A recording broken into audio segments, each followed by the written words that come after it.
스타워즈의 이야기를 간단하게 정리하자면 이렇습니다.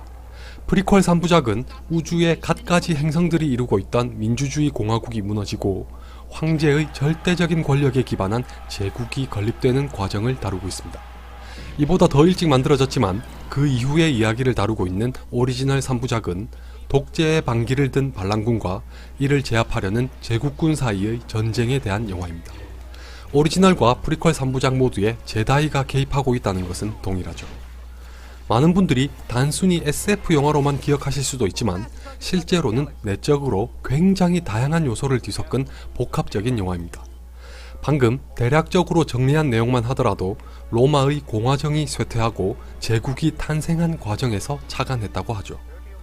여기에 웨스턴과 판타지 장르의 공식, 그리고 유럽과 동양의 문화 등을 두루 접목했습니다. 제다이가 대표적이죠. 기사와 수도승을 합한 것처럼 보이는 설정에서는 유럽이 떠오르고 제다이에게 필수적인 포스는 동양에서 말하는 기의 변형이라고 봐도 무방할 것 같습니다. 어쨌든 스타워즈는 누가 뭐래도 SF 영화인 것만은 틀림없습니다. 한마디로 정리하자면 우주 모험 대서사극이죠. 이 말 그대로 스타워즈는 우주를 배경으로 합니다. 그런데 스타워즈가 제작된 건 1970년대였습니다. 아마 여러분 중 다수가 1970년대에도 사람이 살았나 싶으실 것 같네요. 지금으로부터 자그마치 약 40년을 거슬러 올라가야 하고 저도 태어나기 전이니 무리는 아닙니다. 이런 얘기를 들으시면 한 가지 퍼뜩 떠오르시는 분들도 계실 거라고 생각합니다. 1970년대에 어떻게 저런 영화를 만들었는지 궁금하지 않으신가요? 지금이야 컴퓨터로 얼마든지 구현할 수 있는 영상이고 실제로 스타워즈는 프리퀄 3부작에서 그걸 유감없이 보여줬습니다. 하지만 1970년대라면 얘기가 달라집니다.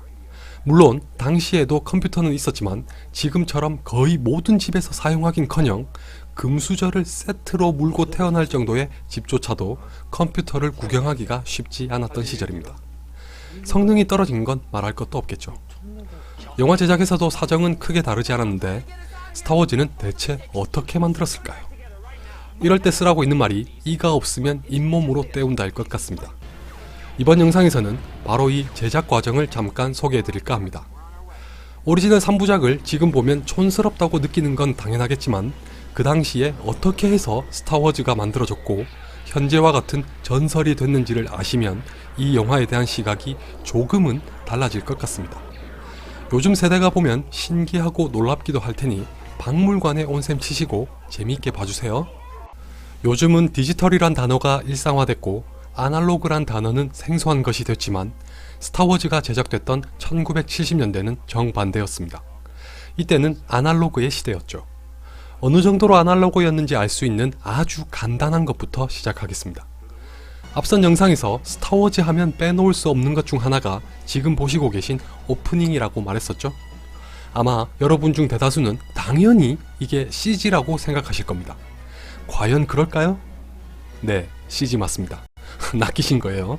정확하게 말하면 지금 보시고 계신 건 조지 루카스가 CG 버전으로 교체한 것입니다. 그 전에 오리지널 3부작의 오프닝은 원래 모두 수작업으로 만든 것이었습니다. 보시다시피 바닥에 자막을 인쇄한 걸 눕히고 그 위로 카메라가 천천히 움직이면서 촬영했다고 합니다. 저는 성인이 된 후에 이 사실을 알고 깜짝 놀랐습니다. 지금은 당연하게 여기는 게 당연하지 않던 시절이었다는 걸 알 수 있으니까요. 참고로 이 오프닝은 스타워즈보다 훨씬 앞서 1930년대에 제작됐던 플래시 고든이란 영화에서 따온 것입니다. 조지 루카스가 어릴 때 아주 좋아했었고 스페이스 오페라 장르의 시조와도 같은 영화죠. 혹시 테드와 테드2를 보신 분이라면 이 장면을 기억하시나요? 저 남자가 바로 1980년에 영화로 제작됐던 플래시 고든에서 실제로 플래시 고든을 연기했던 샘 존스입니다. 저런 자막조차도 CG가 아니었다면 다른 장면은 어땠을지 이제 상상이 되시죠? 스타워즈에서는 주로 맷 페인팅과 미니어처가 대거 사용됐습니다. 우선 맷 페인팅 또는 글라스 페인팅은 쉽게 말해서 영화의 배경이 되는 그림입니다. 자연이나 도시처럼 우리가 일반적으로 볼 수 있는 배경이야 실제로 촬영하면 그만이지만 우주가 배경이라면 얘기가 달라지겠죠? 그럴 때 쓰이는 게 바로 맷 페인팅입니다. 스타워즈의 글라스 페인팅은 보시는 것처럼 배경이 되는 장소를 그리되 일부는 여백으로 남겨진 그림을 카메라 앞에 놓고 촬영합니다. 그 다음에 배우들이 실제로 저런 공간에 있는 것처럼 연기한 장면을 따로 촬영한 후에 두 가지를 합성하여 촬영하면 원하는 장면을 만들 수 있게 됩니다. 때로는 뒤에 배경으로 놓고 배우들이 그 앞에서 연기하기도 합니다. 우습게 보실 수도 있겠지만 맷 페인팅은 현재까지도 종종 쓰이고 있습니다. 여러분이 잘 아시는 영화인 반지의 제왕에서도 맷 페인팅을 사용했습니다. 그렇다고 해서 스타워즈 때처럼 카메라 앞에 그림을 놓고 촬영한다는 건 아닙니다. 요즘은 그렇게 촌스러운 방식으로 하지 않고 그림과 사진 등을 이용해서 컴퓨터로 작업합니다. 스타워즈의 맷 페인팅을 담당했던 마이클 팡그라치오는 이 분야에서 손가락에 꼽히는 인물입니다. 그 외에 컨셉 아트를 담당했던 랄프 맥쿼리는 지금도 전설적인 인물로 불리는데 조지 루카스가 스타워즈를 제작할 수 있게 하는데 큰 공을 세우기도 했습니다. 시나리오만으로는 제작사에게 크게 어필할 수 없자 랄프 맥쿼리가 그린 컨셉 아트를 동원해서 이런 영화가 될 것이라는 걸 눈으로 확인할 수 있게 해줬던 거죠. 미니어처는 다들 아시겠죠? 작은 모형을 만들어서 마치 실물인 것처럼 보이도록 촬영하는 기법입니다. 스타워즈의 경우에는 우주를 비행하는 장면에서 주로 쓰였습니다. 미니어처는 맷 페인팅보다 더 복잡하고 정교한 작업이 필요합니다. 그럴 수밖에 없는 게 맷 페인팅은 어디까지나 배경이기 때문에 고정한 채로 촬영하지만 미니어처는 카메라 앞에서 움직여야 하는 피사체의 역할을 하기 때문입니다.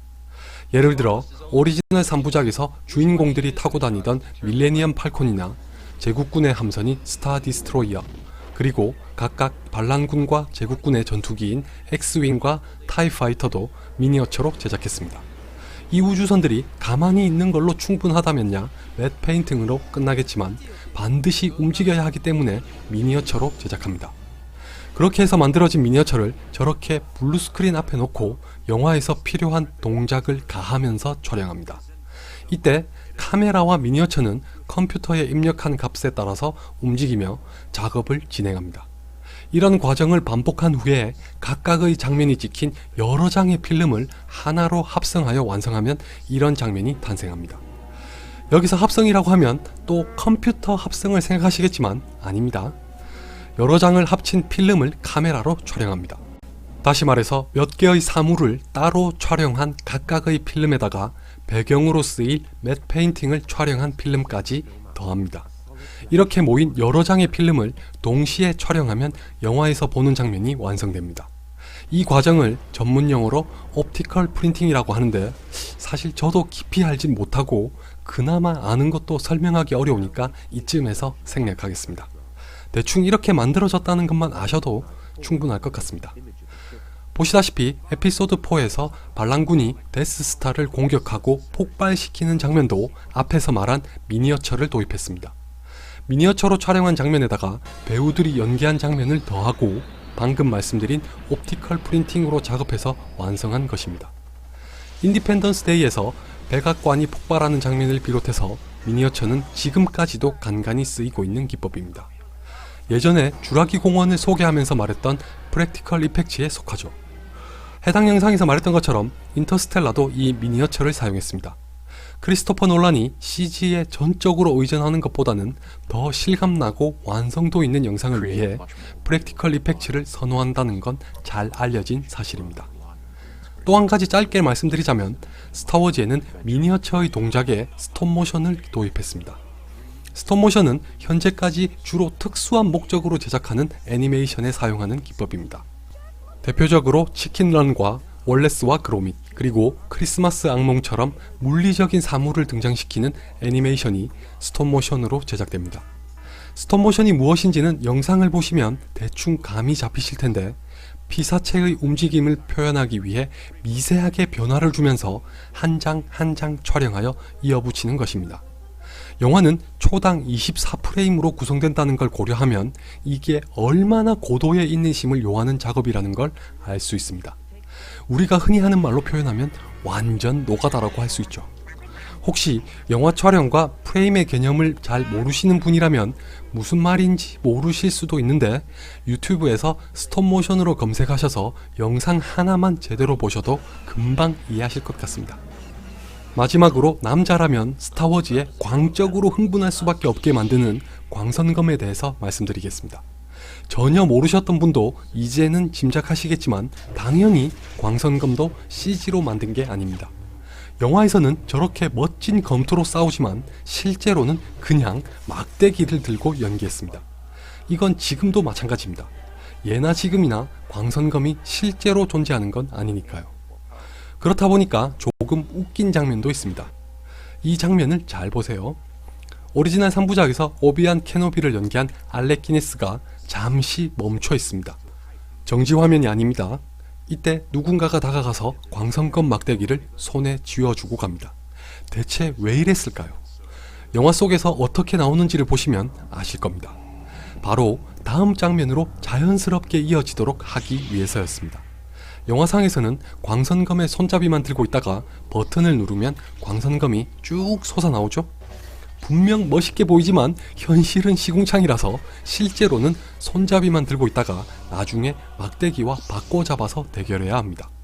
이 과정을 자연스럽게 이어주고자 손잡이를 잡고 있는 장면에서 촬영을 끄는 후에 막대기를 쥔 자세에서 다시 촬영을 시작하는 것입니다. 이것도 엄연히 촬영장에서 쓰는 일종의 편집 기술이죠. 잘 보시면 손잡이만 들고 있다가 광선검이 솟아나오는 장면으로 이어질 때 잠깐 끊기는 이유가 바로 이것입니다. 잘 보세요. 이 장면 외에도 종종 이렇게 끊어지는 장면은 다 비슷한 이유 때문입니다. 여담이지만 스타워즈에서 마크 해밀에게 검투 장면을 지도한 사람은 영국의 올림픽 펜싱 대표팀 출신으로 검수를 전문으로 하는 무술감독인 밥 앤더슨입니다. 제다이의 귀환에서는 다스베이더 의상을 입고 직접 검투 장면을 촬영하기도 했습니다. 이렇게 막대기를 들고 촬영한 후에는 멋진 광선검처럼 보이도록 특수 효과를 가미해야 했는데 이 작업을 한 사람은 다름 아닌 한국인 애니메이터인 넬슨 신입니다. 트랜스포머에 관심이 많으시다면 다 아시는 분일 것 같네요. 우리나라에서 활동하다가 미국으로 건너간 후에는 여러분도 좋아하시는 트랜스포머와 심슨 가족 등의 유명 애니메이션을 제작한 입지전적의 인물입니다.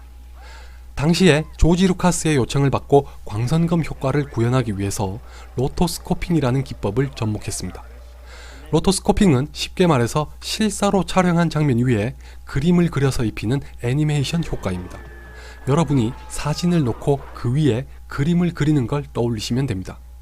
광선검의 경우는 막대기 위에 일일이 빛나는 광선을 그려 넣었습니다. 여기에다가 다들 좋아하시는 광선검 특유의 사운드까지 더하면 우리가 영화에서 보는 광선검이 완성됩니다. 이것도 노가다와 다름없죠.